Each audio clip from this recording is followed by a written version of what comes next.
Rhyolite here. You'd say it's smooth. It's better for making tools than this would have been. The first people that came to this area at least 12,000 years ago, Paleo-Indians lived in an environment that was much different than that of today. The weather was cooler and large animals such as mastodons, mammoths, ground sloths, giant bison roamed the forest and grasslands. Smaller mammals such as buffalo, bear, moose, elk also lived in the area but are now extinct here. Not too far away at Cherokee Forest, they reintroduced elk. Paleo-Indians used heavy spears to hunt large prey such as mastodon and giant bison. Smaller animals were also hunted. Paleo-Indians gathered nuts, berries, and other plants for food.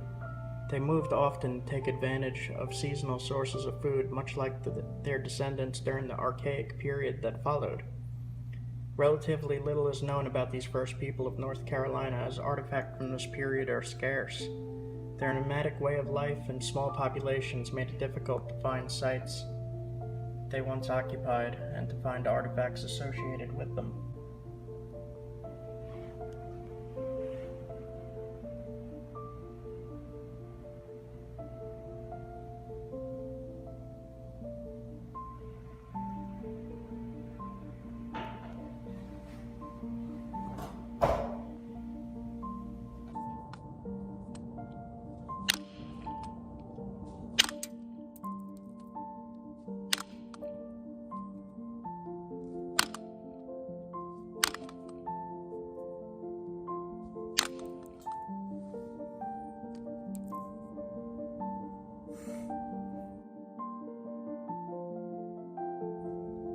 I hear a raccoon. It's about midnight.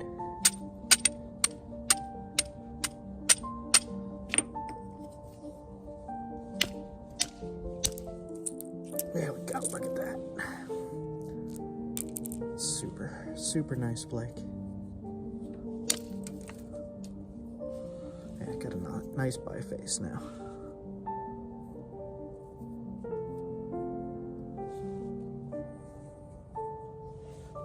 The indirect is actually a touch too loud.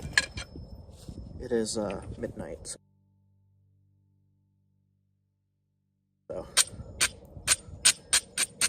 echoing throughout everything. Whew, it's cold. Alright, so I'm gonna try to hit that base like that. I hit right here.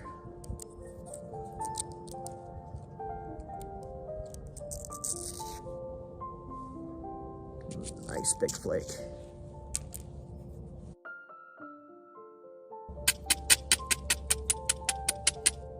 See how much dust comes off of that?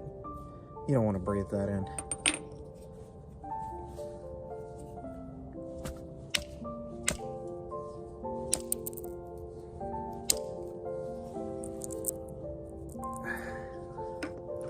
In the light a little better. There we go.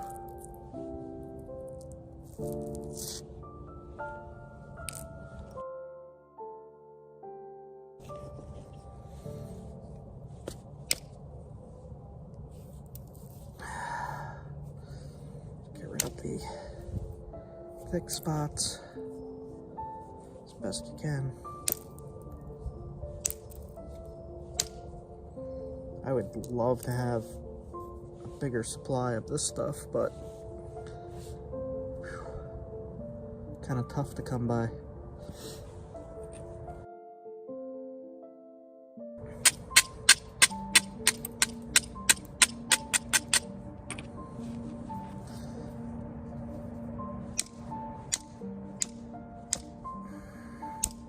There we go.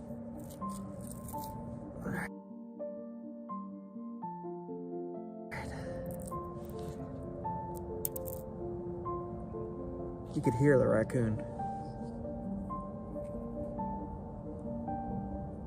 He's coming. He's coming for me. Alright. A nice Pretty nice biface here.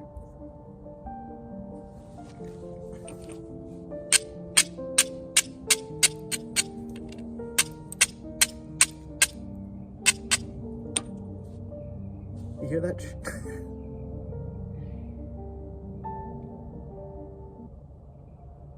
The raccoons. Raccoons are fighting. One spot here.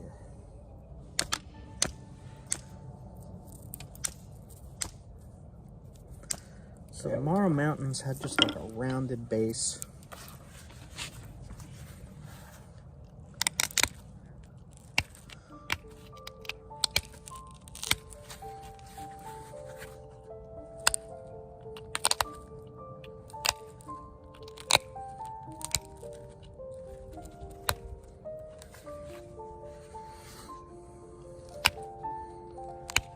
And I'm actually gonna link in a video of where I saw Morrow Mountain artifacts, points. I think I'll link that in. It's looking pretty good. The base might need to be a little thinner.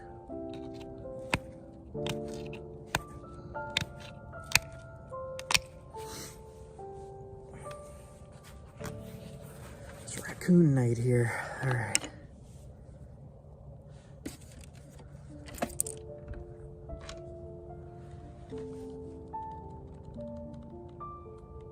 That's one big flake that I took out there.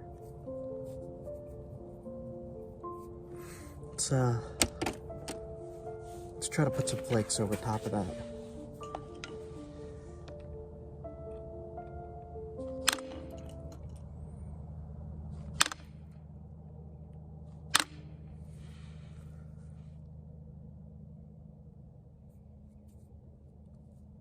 I really hope you guys can hear those raccoons. It's pretty amazing.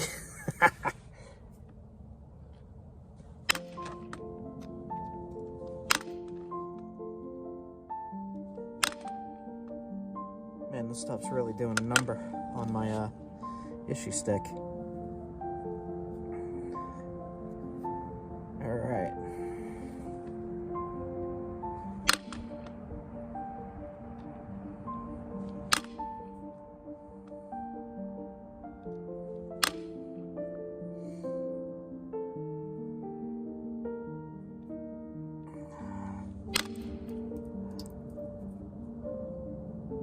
Okay.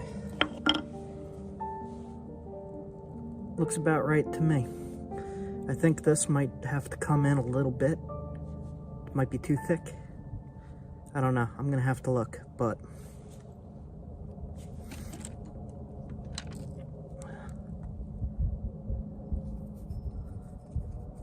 there you go, guys. I'll link in those artifacts if I can find them.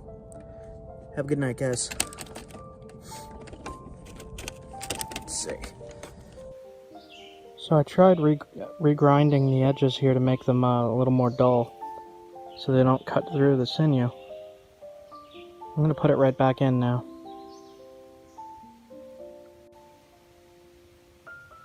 Alright, so I'm going to test the strength of this stone. It's Rhyolite from North Carolina. And it's not dried completely yet, but I'm just testing the strength. So I'm going to hit right into that tree. Just want to see if the stone itself holds together.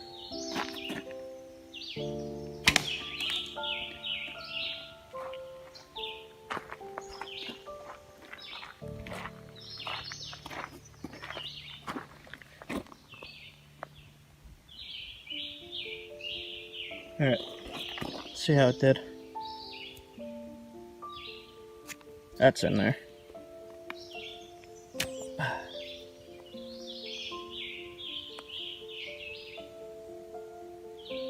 So this is the kind of stuff I like to work. If this was obsidian, this would be in 1,000 pieces. There's not even damage.